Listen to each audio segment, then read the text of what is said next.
I am a widow of 22 years now. This year it's 22 years. We came here, the house was in not so good condition, but we worked very hard to get it to what it is today. But ever since we came, we've had to contend with so many different problems. One by one, we have managed to overcome some of those issues, but this water has been the biggest, the water and the leakage, the water that goes down to the basement. This is where the problem is with this water supply. Apparently, there is a leakage. A pipe got burst somewhere around here. It's very hard to tell.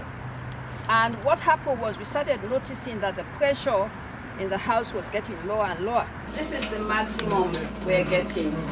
And if anyone is using any of the other taps, like the toilet or bathroom, this one stops. And they have a problem in there. So this is it. Even with the hot water, it's the same thing. This is the hot water. And I mean, you can imagine having to cook and clean and with the water running. Actually, we don't use the shower. I have to use a bucket. There is every possibility that what we are getting in there is contaminated water, because the same water that is coming up on the ground is the same water that's going into the house. So there's bound to be some kind of contamination. But we take the precaution of boiling water for most things, and then we use bottled water to drink. All of this water is what is supposed to be going into the house, and it's just sitting here.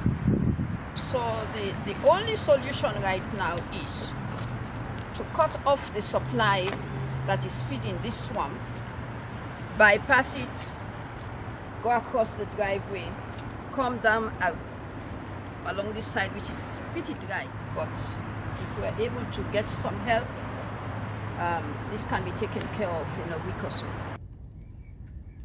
Brothers and sisters, with the water situation here, you can get to the point where the water is contaminated and they get sick.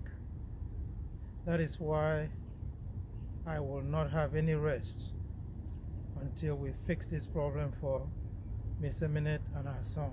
Whatever you can do, help, so we can do this as quickly as possible and restore the water to this house that has been a sanctuary for very many families that need us. Thank you.